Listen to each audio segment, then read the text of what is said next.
Estamos en Semana Santa y es propicio seguir escuchando las voces de las autoridades de la iglesia, en este caso de la Iglesia Católica.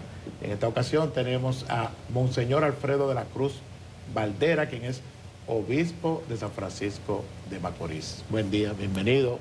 Buenos días. Muchas gracias, Monseñor, por estar acá. Gracias por la invitación y la oportunidad que me dan para poder dirigirme a este pueblo dominicano en esta Semana Santa.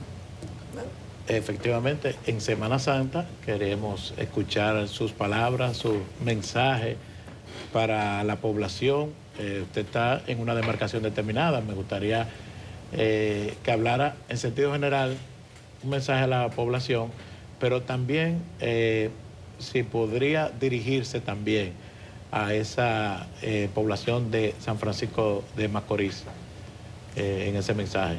Sí, estamos en San Francisco de Macorís, la diócesis que comprende también Samaná y la provincia María Trinidad Sánchez. Esa zona también de muchas personas que durante estos días van de vacaciones, sobre todo a las terrenas, a Samaná. Sí. Mi mensaje sobre todo es que tratemos de sacar el momento para reflexionar en nuestro interior, guardar ese silencio del sepulcro, como nosotros llamamos el sábado santo, se le llama el momento en que estamos en silencio en la iglesia porque Jesús ha muerto un Viernes Santo y es importante en la vida de nosotros como cristianos, no solamente los católicos, son cristianos y todas las personas, es importante sacar momento donde yo trate de profundizar, donde yo deje espacio para cerrar mis oídos y escucharme a mí mismo. Eso es muy importante en este tiempo de Semana Santa, porque a veces no podemos dejar llevar de las bullas, algunos preparan hasta sus fiestas, eso claro, el que la haga, pues que la haga, porque no todos son católicos, no todos son cristianos, pero sí a los católicos y a los cristianos es donde más le hacemos invitación a guardar este tiempo de Semana Santa, a sabienda que nosotros como creyentes no nos preparamos para celebrar la muerte como tal, sino que para celebrar la victoria de la resurrección. Y este es el sentido que ha tenido también la misma Cuaresma desde su origen, que es un llamado a prepararnos hacia la resurrección, hacia la Pascua. Monseñor, uno como católico, cristiano, que decida pues, no vincularse tanto a las actividades religiosas de la iglesia en este calendario litúrgico de la Semana Mayor y que decida irse de fin de semana, decida irse a un hotel, decida irse con su familia a divertirse, ¿uno puede llevar esa religiosidad con uno? ¿Necesariamente hay una separación entre lo espiritual y lo secular de cara a la Semana Mayor o podemos encontrar un punto medio en que disfrutemos y también estemos en comunión con Dios? Siempre invitamos al equilibrio, que quizá es lo más difícil en la vida, uno mantener el equilibrio. Sencillamente quiero responder a esa pregunta con una anécdota. Estaba en una parroquia y después el domingo siguiente de Resurrección, yo les pregunto a los niños que estaban, ¿dónde se pasaron la Semana Santa? Y un niño se levanta, va, toma el micrófono y dice que sus padres se fueron a un resort y que él estaba muy contento. Pero resulta que en el resort tenían que rezar el rosario, que no sabía que tenían que rezar el rosario tantas veces en un resort. y me alegró eso, de saber que... ¿O se bañó en la playa?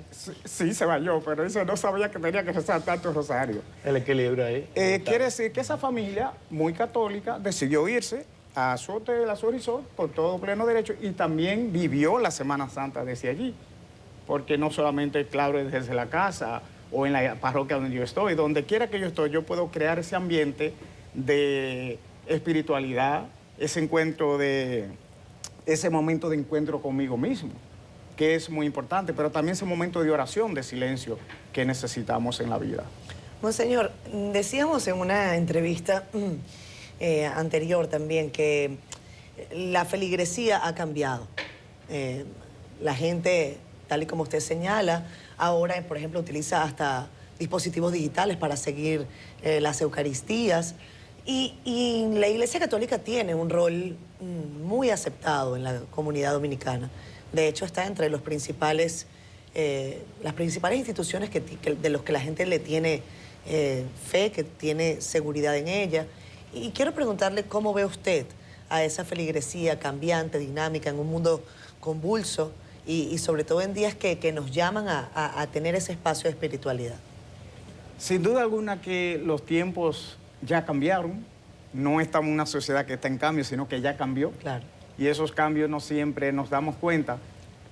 Lo que notamos sí es que la feligresía, si bien ha disminuido en cantidad, ha aumentado el compromiso en las iglesias, en las parroquias. Las personas que están hoy, que se dicen católicos, pues tratan de cumplir más con lo que son los preceptos de la iglesia y viven más conscientemente su fe, que es algo muy importante.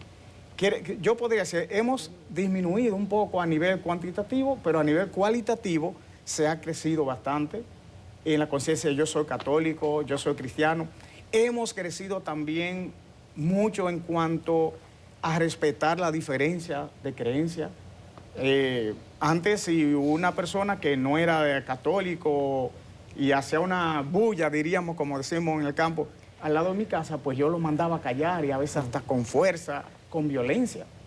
No, estamos comprendiendo esa secularidad del mundo de hoy, del mundo moderno, y lo que tratamos es de convivir. Sí, lo que siempre pedimos es el mutuo respeto, que como yo soy creyente, pues que se me respete también que estos 3 días nosotros como creyentes queremos dedicarlo a la oración. Y respetar también al otro que tiene su pleno derecho a irse donde quiera disfrutar también su tiempo diríamos, de vacaciones, si así lo vemos. Pero sí esa mutua convivencia que nos ayuda a construir un mundo mejor incluso, y es parte de lo que nos llama el Jesús resucitado, aprender a vivir con otros. Monseñor, hoy miércoles santo se cumplen 9 días de esa tragedia que ha enlutado al pueblo dominicano y que ha dejado a tantas familias afectadas. Su mensaje de esperanza, de consolación, precisamente a raíz de que Jesús murió y resucitó, para tanta gente que hoy se siente sin consuelo. Fue una tragedia muy fuerte que hasta humanamente no la podemos entender. Yo lo que le digo a los familiares es que es humano, tienen pleno derecho al lamento, al dolor, porque no somos, la fe no nos quita el sentimiento. Jesús lloró a su amigo Lázaro, Jesús lloró ante la cruz, que incluso expresó que deben de manifestar su rabia incluso contra Dios, porque es momento donde uno se pregunta, Dios mío, ¿dónde tú estabas? ¿Dónde tú estabas en ese momento? ¿Por qué no libraste a mi familiar? ¿Por qué no evitaste que muriera? Siempre comparo con una obra de un joven judío, Elie Wiesel, que estaba en el campo de concentración de Auschwitz, y él veía morir, era creyente, y diario veía morir gente, y veía también, él decía, veía 2 tipos de muerte, el que moría físicamente y el que moría en su fe.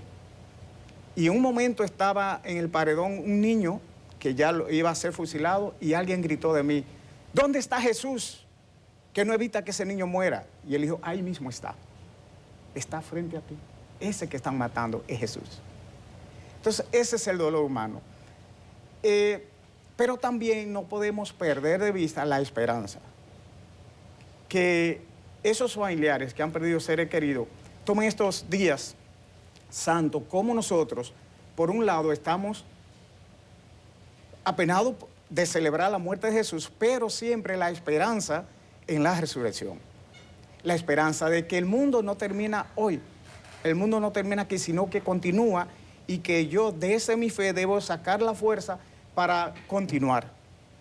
Son realidades que no se van a olvidar, pero sí yo puedo aceptar de que ya pasó y que no puedo seguir atado al pasado, a ese dolor, y que hay que continuar, que la vida nos enseña más cosas a seguir hacia adelante, que el honor que yo le debo rendir a esas personas que murieron es recordarlo en sus momentos felices que yo estuve con ellos, no el momento de tristeza, sino que aprendí convivir el amor que me prestaron, que en eso también nos hacemos eternos. Jesús dice que seremos eternos, nos hacemos eternos en el amor.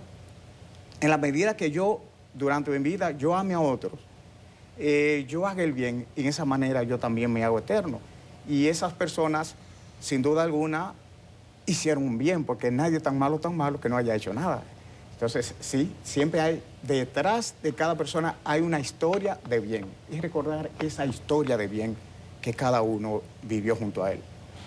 Monseñor, usted ahorita decía, hablaba de la iglesia y dijo que había menos feligreses, pero mayor compromiso.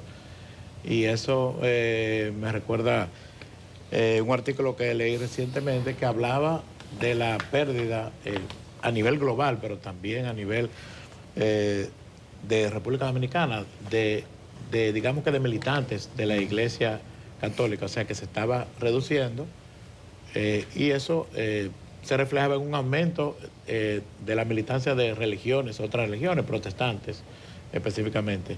¿Cómo usted visualiza ese fenómeno? Y si ha habido algún espacio en la Iglesia Católica para analizarlo, para analizar esto. La gran dificultad que tenemos como Iglesia Dominicana es que no contamos con estadísticas claras ni actualizadas, lamentablemente. Mientras fui rector de la Pontificia Universidad Católica Madre y Maestra, intentamos hacer un instituto de investigación religiosa, pero todavía está en formación, que eso nos daría datos precisos. Claro. Para saber en qué medida ha aumentado o ha disminuido. Nosotros en Santo Domingo, la diócesis, tenemos un departamento de estadística y el resultado es que no ha disminuido, por lo menos en la zona de San Francisco, Nagua y Samaná, que sobre todo Nagua y Samaná son provincias tradicionalmente evangélicas, no católicas, de manera curiosa, no católicas. Y sin embargo, la cantidad de católicos es mayor, es mayor.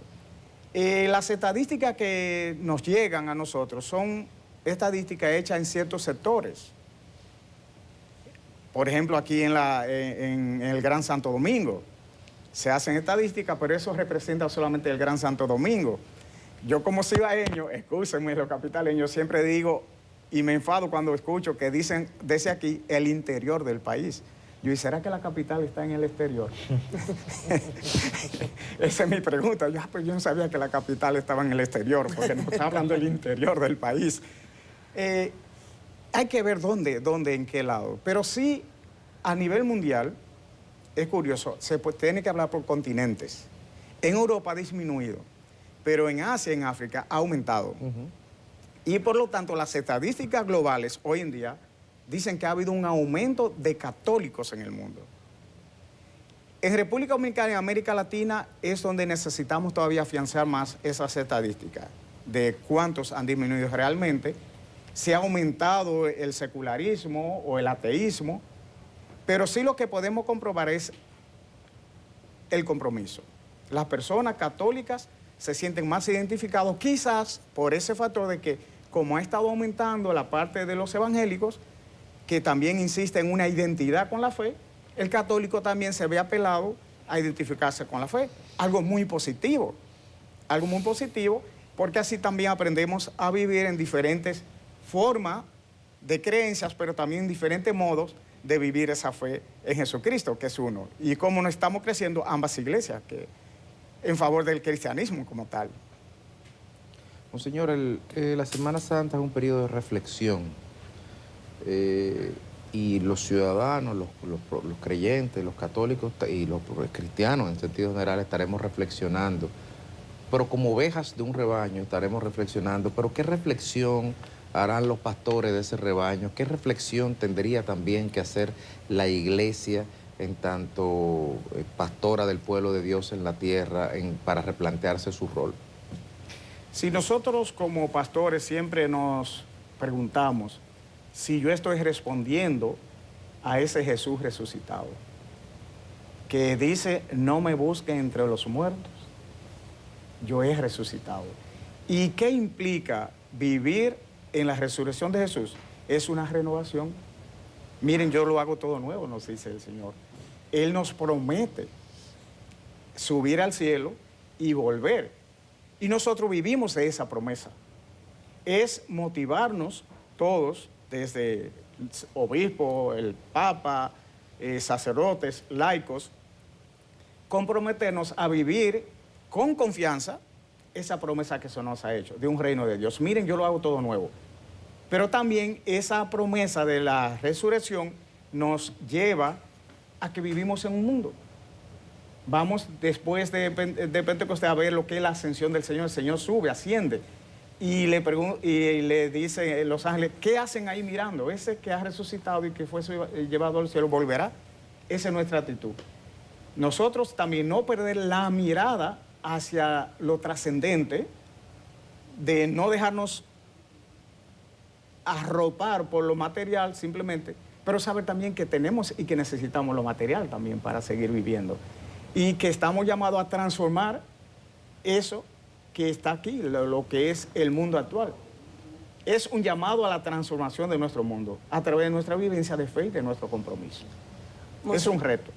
Monseñor, háblenos por favor de las actividades que llevará adelante la Arquidiócesis de San Francisco de Macorís, lo que tiene que ver con la agenda de actividades para la feligresía. Y también quiero tener su perspectiva, se lo hemos preguntado a otros sacerdotes, sobre el actual papado, sobre el Papa Francisco y lo que significa el Papa Francisco para la Iglesia Católica en este momento. Dicen que es el Papa de estos tiempos, ¿no? Gracias, gracias. La diócesis de San Francisco de Macorís, como todo a nivel mundial, casi el mismo programa que tenemos, porque nos regimos por un rito. Sí. El rito de Tríduo Pascual. El jueves en la mañana tendremos la misa crismal, que es donde el obispo con todos los sacerdotes renovamos ese compromiso en nuestra vida sacerdotal de que fuimos ordenados y que participamos del sacerdocio de Cristo y que estamos llamados a vivir nuestra fe. El obispo siempre dirige una homilía directamente a los sacerdotes. Es de la poca misa donde el obispo tiene la oportunidad de dirigirse directamente a sus sacerdotes. Es una misa para los sacerdotes. Claro que la dejamos acompañar por los fieles. Y en la noche se hace la misa de la Cena del Señor, que le llamamos, la conocemos más bien como el lavatorio de los pies, porque ahí se hace el rito del lavado de los pies, un llamado a la humildad, un llamado a no ser servido, sino a servir. Es ese sentido, y también de la instauración de Jesucristo de la Eucaristía, de cómo Jesús se reúne con sus discípulos y celebra, diríamos, su primera Eucaristía. Ya el Viernes Santo es el único día así donde no se celebra una misa a nivel mundial. No hay misas, sino que se hace una liturgia de la palabra, la liturgia propia del Viernes Santo, donde leemos la pasión y muerte de nuestro Señor Jesucristo, que es el momento donde comienza ese gran silencio. Y el sábado ya en la noche empezamos a celebrar lo que es la misa, la vigilia pascual, la misa de la resurrección. Algunos dicen la misa larga porque ese día se leen muchas lecturas recogiendo todo lo que es la historia de la Pascua. Por eso se leen 7 lecturas del Antiguo Testamento recorriendo todo lo que es la historia de la Pascua, del inicio del pueblo de Israel hasta llegar al culmen con Jesucristo. Eso es lo que celebramos. Luego el papado de Francisco, creo que con la llegada del Papa Francisco, la Iglesia ha experimentado una gran renovación. Es el Papa del tiempo moderno que ha entendido lo que son los desafíos de este tiempo y ha tratado de responder de esa manera. Una iglesia más abierta, una iglesia que dialoga, no una iglesia que condena, sino una iglesia que muestra la misericordia. Y el Papa Francisco, hay una palabra que lo caracteriza, que insiste, la iglesia es de todos, todos, todos, y lo dice 3 veces, todos, todos, todos. Al igual como decimos santo, santo, santo, que es el superlativo, para no decir todísimo. Claro. Sí. Eso no quiere decir todo. Esto es la plenitud, o sea, lo abarcante, y no dice una sola vez, sino las 3 veces, como nosotros también, como ya heredado del hebreo, que repite 3 veces la palabra para expresar el superlativo. Esa iglesia abierta, que dialoga, es el Papa que ha traído una nueva forma de ser, que a veces no se siente. Pero en el Vaticano ha habido una reforma grandísima, grandísima, que quizás nosotros desde lejos no la experimentamos. Yo hablaba con algunos cardenales de la curia, porque estuve en octubre en el sínodo, como delegado de aquí, de la Conferencia del Episcopado Dominicano, y dialogaba con algunos. Le decía, esto que estamos hablando de reforma, de transformación, ¿realmente ustedes lo sienten? y dicen, oiga, ha sido una transformación grandísima. Los cardenales ahora somos más abiertos. Cuando llega alguien, cuando llega una queja, una propuesta, no importa de qué parte de la iglesia es, no importa el rincón que sea, es tomado en serio como si llegara de aquí mismo. Eso no era así antes. Se vivía en la periferia, todo era Roma. No, ahora lo que se busca el Papa Francisco es que nosotros como obispos tengamos un mayor protagonismo en lo que es el pastoreo de los fieles. Y esa es la gran transformación. Yo digo que el Papa Francisco es un regalo del Espíritu Santo para la iglesia de hoy. Monseñor, una de las actividades de la Semana Santa en la Iglesia Católica que genera mayor expectativa en la sociedad en general es el Sermón de las 7 Palabras. Y a veces en las reprimendas de los sacerdotes, que generalmente, ¿verdad?, le dicen sus verdades, especialmente al poder de turno, incluso se dicen muchísimas cosas que son elegidos de manera, con una intencionalidad. Nos gustaría, dentro de lo posible, que usted nos pueda dar algunos detalles de cómo se decide qué se dice en ese sermón y cómo se escogen a los sacerdotes que los leen. Cada diócesis tiene su forma de elegir. Por ejemplo, en mi diócesis es el vicario pastoral que ha elegido quiénes son los sacerdotes. Yo mismo no sé todavía, o sea, para el obispo no dice este, por lo menos yo, porque tengo que ser también de esa iglesia que el Papa Francisco presenta, o sea, la iglesia sinodal. Se eligen, claro, de acuerdo a su capacidad de reflexión, su capacidad también de pensar y de actuar, porque eso es un momento muy serio y eso se tiene que tener un mayor cuidado. Por su compromiso también social, siempre, comúnmente lo que vemos aquí en República Dominicana, la costumbre es que se eligen sacerdotes que ya de una forma u otra están identificados con el trabajo social.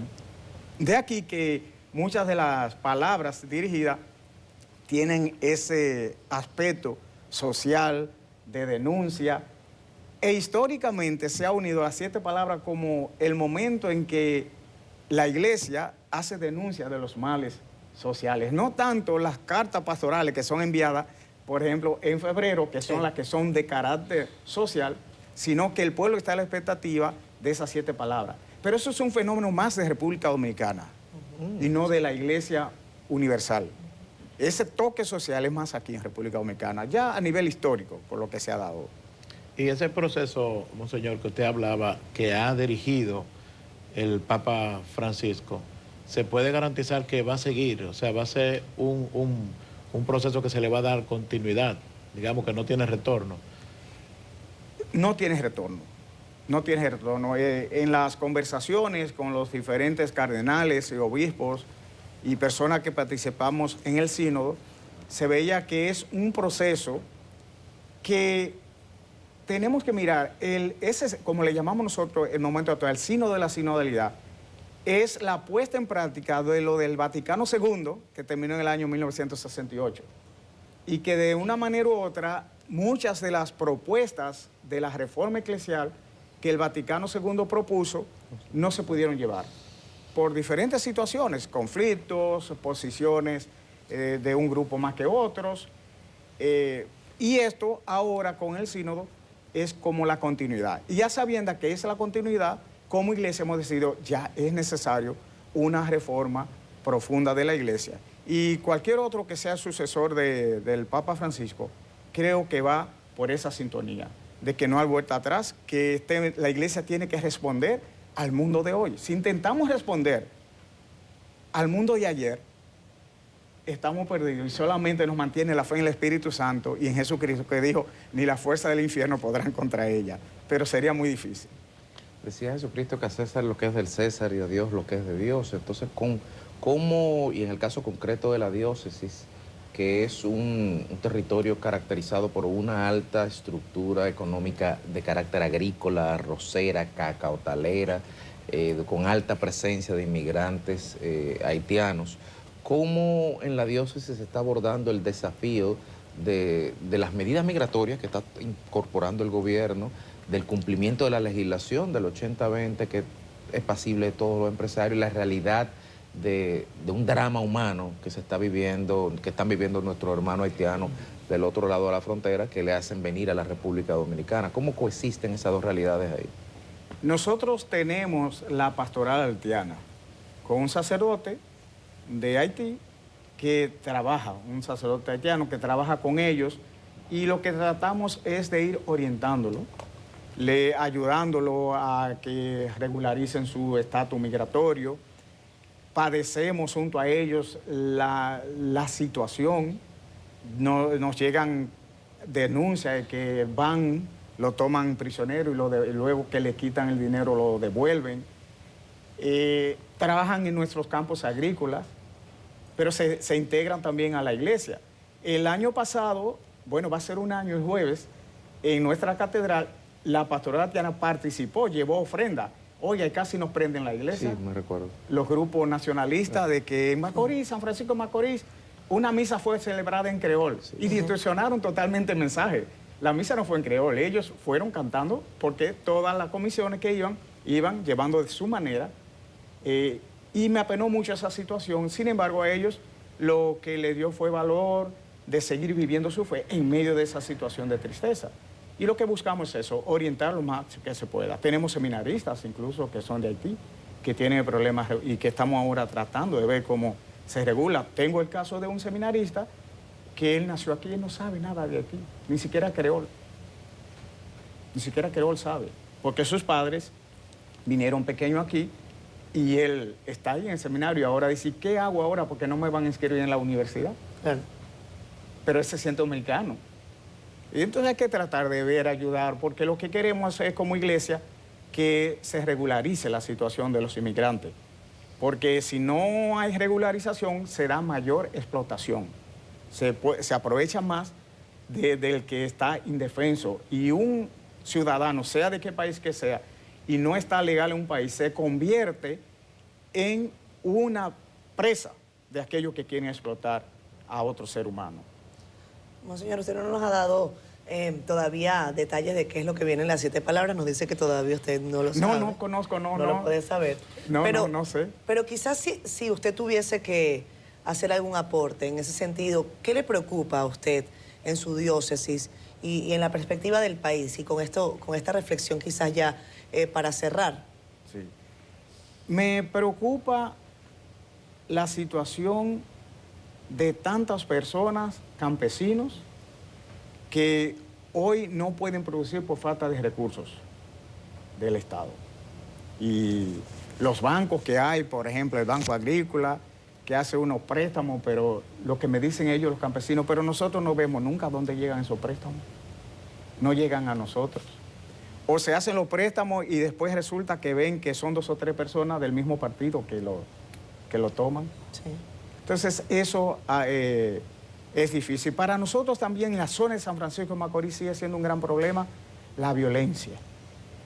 De manera especial la violencia intrafamiliar, de tantas mujeres que mueren en manos de sus esposos o ex esposos. Se vive una violencia intrafamiliar en los barrios, en los campos, por doquier. Eso es preocupante. Me preocupa los jóvenes que están estudiando y que no tienen seguridad de cuál será su futuro, si van a encontrar una plaza de trabajo, si tienen que emigrar o irse a Santiago, aquí a Santo Domingo, venir a Santo Domingo, porque quizá en la zona no encuentren el trabajo necesario. Eso me preocupa mucho. Y me preocupa muchísimo que nos estamos olvidando que hay pobres. Nos estamos olvidando. El mundo mercantilista, de las redes sociales, donde vemos que siempre presentan el bienestar. ¿Y el crecimiento económico bien? ¿Eso no se está sintiendo? Si voy para allá, esa es la parte, por otra parte, positiva. O sea, hay pobres, siguen ahí, pero sin embargo también tenemos que reconocer que hay un crecimiento de ciertos sectores a nivel de San Francisco de Macorís, una ciudad pujante. Si uno entra a San Francisco de Macorís se da cuenta. Claro que al principio era un crecimiento en base al narcotráfico. Ya hoy no se puede decir eso.